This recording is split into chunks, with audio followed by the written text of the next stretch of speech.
Om Swastiastu. Assalamualaikum warahmatullahi wabarakatuh. Shalom Namo Buddhaya. Halo, perkenalkan nama saya Mandi Irmana Dewi dari program studi S1 Kimia dengan NIM 190808102 dari Universitas Pendidikan Ganesha Singaraja. Nah, pada kesempatan kali ini saya akan membahas beberapa pertanyaan atau permasalahan yang dituangkan dalam bentuk lembar kerja mahasiswa atau LKM dalam mata kuliah Biokimia 2 dengan materi yang diangkat yaitu biomembran.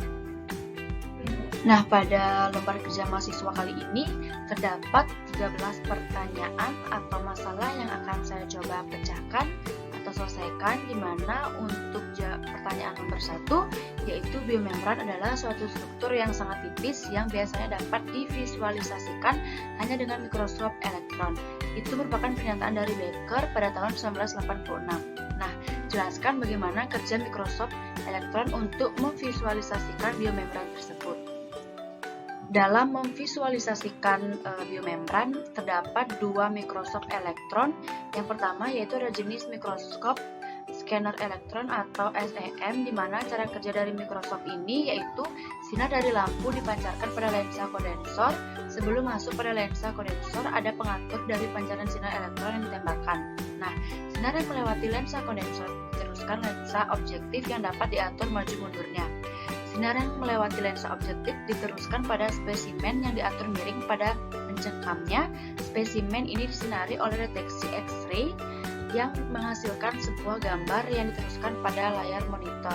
Ini merupakan gambar di samping, yaitu salah satu gambar mikroskop scanner elektron beserta cara kerjanya dalam memvisualisasikan biomembran.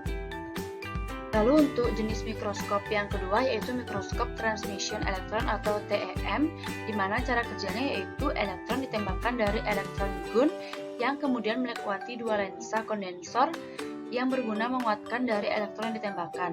Setelah melewati dua lensa kondensor, elektron diterima oleh spesimen yang tipis dan berinteraksi. Karena spesimen tipis, maka elektron yang berinteraksi dengan spesimen diteruskan pada tiga lensa, yaitu lensa objektif, lensa intermediate, dan lensa proyektor. Di samping merupakan contoh gambar dari mikroskop transmission elektron atau TEM beserta dengan mekanisme kerja dalam memvisualisasikan biomembran.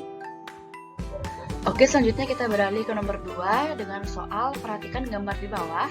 Jelaskan apa yang dimaksud dengan fluid mosaic model. Membran plasma terdiri atas lipid bilayer yang berada dalam keadaan fluid dan dapat bergerak lateral dalam daerah membran struktur dinamis interaksi yang sementara atau semi permanen. Model mozaik cair membran sel menyatakan bahwa protein tersebar atau terdistribusi secara mosaik dan masing-masing terselip atau terbenam di fosfolipid bilayer. Molekul protein dan lemak itu tidak statis, melainkan senantiasa bergerak melintasi fosfolipid atau berada di bagian tepi sel. Nah, molekul lemak sebagai benda cair atau fluid yang di atasnya dan di dalamnya terdapat molekul protein yang berenang-renang. Itulah sebabnya disebut dengan membran mozaik cair.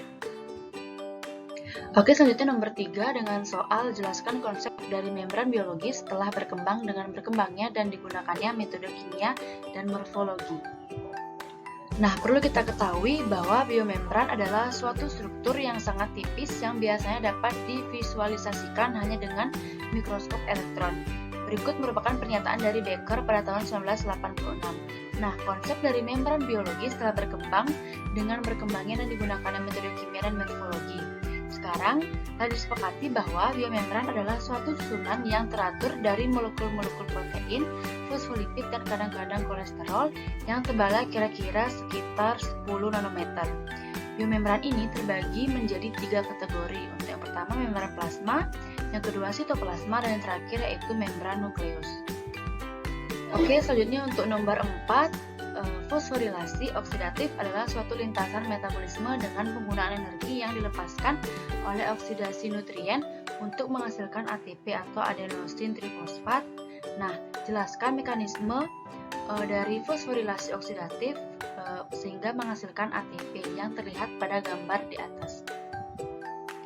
Nah, di dalam proses fosforilasi oksidatif dalam menghasilkan ATP terdapat dua jenis mekanisme. Untuk yang pertama, transportasi elektron, di mana pada tahap ini molekul pembawa elektron NADH atau nikotinamida adenin di nukleotida tereduksi dan FADH2 atau nukleotida tereduksi flavin adenin mentransfer elektronnya dari proses degradasi glukosa pada tahap respirasi sel sebelumnya ke rantai transport elektron. Rantai transport elektron terdiri dari molekul pembawa elektron yang berbaris di membran dalam mitokondria pada eukariota dan membran plasma pada prokariota. Nah, molekul NADH mentransfer elektronnya ke molekul pertama, flavoprotein yang disebut mononukleotida flavin. Molekul FADH2 sebaliknya mentransfer elektronnya ke quinon yang disebut ubiquinon atau koenzim Q, merupakan satu-satunya senyawa non-protein dalam rantai pada tingkat energi yang lebih rendah. Lalu ada juga dalam rantai tersebut yaitu molekul pembawa lainnya seperti protein besi belerang dan sitokrom. Dalam rantai transport, elektron berpindah dari molekul ke molekul mengalir menuju tingkat energi yang lebih rendah. Dalam proses ini, proton juga dipompa dari matriks mitokondria pada eukariota ke ruang antar membran, membentuk gradien. Pada prokariota ini, gradien dibentuk melalui membran plasma. Gradien ini menyajikan energi potensial yang tersimpan dan digunakan dalam produksi ATP. Lalu untuk mekanisme yang kedua yaitu kosmosis, di mana di membran dalam mitokondria atau eukariota dan di membran plasma pada prokariota terdapat kompleks enzim ATP sintase yang bertindak dalam produksi ATP atau adenosin trifosfat. ATP sintase ini mendorong kembalinya proton dalam gradien yang disebutkan di atas, melepaskan energi dan menggunakan energi itu untuk menghasilkan energi ATP melalui fosforilasi dari ADP. Fosforilasi oksidatif menghasilkan keseimbangan energi sekitar 28 hingga 26 molekul ATP. Nah, untuk soal selanjutnya, soal nomor 5, yaitu apa yang dimaksud dengan teori kemiosmotik. Nah, energi yang dilepaskan dari reaksi oksidasi pada substrat pendonor elektron baik pada respirasi aerobik maupun anaerobik perlahan akan disimpan dalam bentuk potensial elektrokemis sepanjang garis tepi membran tempat terjadinya reaksi tersebut yang akhir dapat dipakai oleh ATP sintase untuk menginduksi reaksi fosforilasi terhadap molekul adenosina difosfat atau ADP dengan molekul PI. Nah, untuk selanjutnya pada soal nomor 6, jelaskan apa yang dimaksud dengan pergerakan proton menciptakan gradien elektrokimiawi di sepanjang membran. Nah, pergerakan proton menciptakan gradien elektrokimiawi di sepanjang membran yang sering dikatakan sebagai gaya kinetik proton. Gaya kinetik proton adalah variasi spasial dari potensial elektrik dan potensial kimiawi yang dipisahkan oleh suatu membran sel. Oke, kita next pada soal nomor 7, jelaskan jenis reaksi yang terjadi pada struktur molekul di bawah ini. Nah, pada gambar sebelumnya, pada struktur molekul, itu merupakan gambar dari reaksi reduksi koenzim Q dari bentuk ubiquinon Q menjadi ubiquinol yang tereduksi atau KH2. Nah, dalam membran mitokondria, koenzim Q10 pembawa elektron yang larut dalam lipid membawa baik elektron maupun proton mempergunakan siklus redoks. Molekul benzoquinon yang kecil ini paling hidrofobik sehingga ia akan berdifusi dengan lepas sama sekali ke dalam membran. Ketika Q menerima 2 elektron dan 2 proton, ia menjadi bentuk tereduksi ubiquinol atau KH2. Ketika KH2 memberi keluasan 2 elektron dan 2 proton, dia tereduksi kembali menjadi bentuk ubiquinon atau Q awal. Akibatnya, jika 2 enzim disusun sedemikiannya, Q direduksi pada satu sisi membran dan KH2 dioksidasi pada sisi lainnya, maka ubiquinon akan menggandengkan reaksi ini dan mengulang balik proton melewati membran. Oke, kita lanjut pada soal nomor 8. Jelaskan kompleks-kompleks yang terjadi dalam proses fosforilasi oksidatif. Nah, di dalam proses fosforilasi oksidatif terdapat 4 kompleks. Untuk yang kompleks pertama, yaitu menerima elektron 2x2 dari NADH, mentransfernya ke flavinukleotida FNN, beralih dari bentuk teroksidasi sepenuhnya ke bentuk tereduksi sepenuhnya. Nah, untuk kompleks yang kedua, yaitu suksinat, di mana mengangkut energi dalam bentuk ikatan thioester. Suksinat ini pada kompleks kedua menghasilkan 2 elektron pada FAD, menghasilkan FADH2 dalam bentuk hidroquinon. FADH2 ini menghasilkan elektronnya ke pusat ferrosulfurisasi atau 1:1 yang menghasilkan elektron ke ubiquinon. Lalu pada kompleks 3 ini menghasilkan elektron ke sitokrom yang hanya melewati 2 keadaan redoks karena elemen fungsionalnya masih berbentuk besi sehingga mereka diberikan 1:1 atau ubiquinon. Lalu selanjutnya untuk pada kompleks 4 itu terjadi perpindahan elektron ke oksigen sehingga reduksi oksigen mengarah ke reduksi air. Oke, selanjutnya untuk nomor 9, jelaskan jumlah energi yang dihasilkan dalam siklus asam sitrat. Nah, kita ketahui bahwa siklus asam sitrat sering juga kita sebut sebagai siklus Krebs. Nah, pada siklus ini, pada setiap putaran siklus asam sitrat ini dihasilkan 3 molekul NADH, 1 molekul FADH2, dan 1 molekul GTP atau ATP. Nah, pada setiap molekul NADH dan FADH2 yang dibentuk pada siklus asam sitrat akan menghasilkan masing-masing 3 molekul ATP dan 2 molekul ATP melalui fosforilasi oksidatif. Nah, oksidasi 1 molekul asetil koenzim A melalui siklus asam sitrat akan menghasilkan 12 molekul ATP. Nah, di dalam siklus asam sitrat ini bertujuan untuk menghasilkan ATP yang nantinya akan digunakan dalam proses metabolisme. Nah, untuk soal nomor 10, tuliskan pada tahap mana pada siklus asam sitrat menghasilkan energi. Di dalam siklus asam sitrat atau siklus Krebs, NADH dihasilkan pada tahap keempat, yaitu dari proses isositrat dioksidasi menjadi aketoglutarat atau 5C dan karbon dioksida oleh isositrat dehidrogenasi.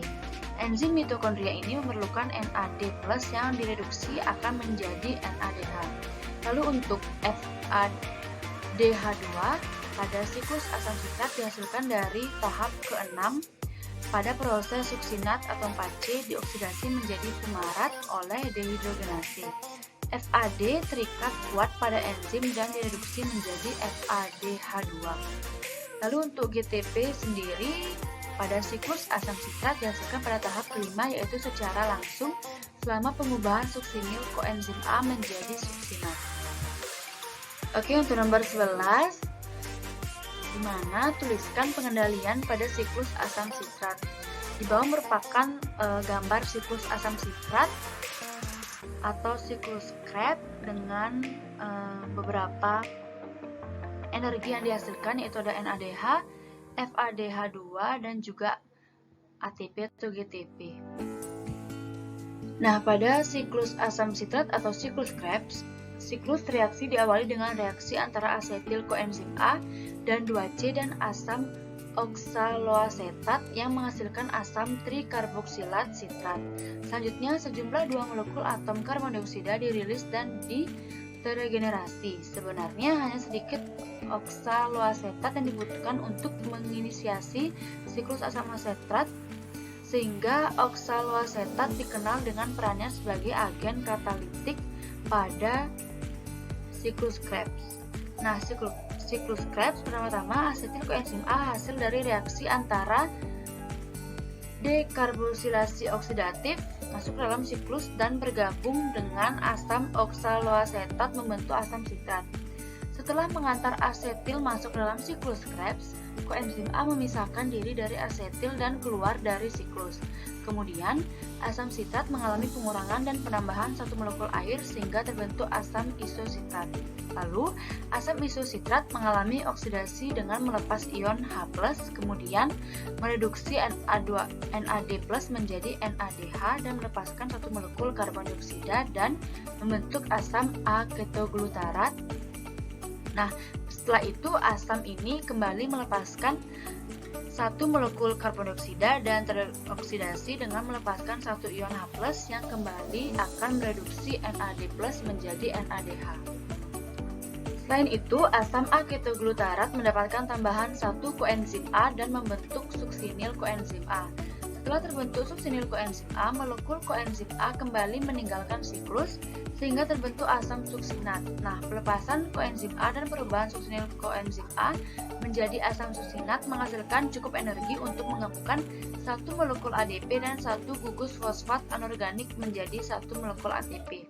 Kemudian, asam suksinat mengalami oksidasi dan melepaskan dua ion H+ yang kemudian diterima oleh FAD dan membentuk FADH2 dan terbentuklah asam fumarat. Satu molekul air kemudian ditambahkan ke asam fumarat dan menyebabkan perubahan susunan atau ikatan substrat pada asam fumarat tersebut karena menyebabkan asam fumarat berubah menjadi asam malat. Lalu untuk yang terakhir pada siklus Krebs, asam malat mengalami oksidasi dan kembali melepaskan satu ion H+ yang kemudian diterima oleh NAD+ dan membentuk NADH dan asam oksaloasetat kembali terbentuk. Asam oksaloasetat ini kemudian akan kembali mengikat asetil koenzim A dan kembali menjalani siklus Krebs. Dari siklus Krebs ini, dari setiap molekul glukosa akan dihasilkan 2 ATP, 6 NADH, 2 FADH 2 kali, dan 4 karbon dioksida. Selanjutnya, molekul NADH dan FADH2 ini akan menjalani rangkaian terakhir respirasi aerob, yaitu rantai transport elektron. Oke, untuk soal yang nomor 12, jelaskan fungsi dan peranan siklus Krebs atau siklus asam sitrat bagi makhluk hidup. Nah, bisa lihat di slide terdapat 8 fungsi atau peran dari siklus Krebs bagi kehidupan manusia. Yang pertama itu sebagai jalur akhir dari oksidasi KH, lipid dan juga protein. Untuk yang kedua, mempertahankan kadar glukosa dalam keadaan normal. Yang ketiga, menghasilkan karbon dioksida. Yang keempat, metabolisme lain yang menghasilkan karbon dioksida, misalnya jalur pentosa fosfat atau herkosa monofosfat.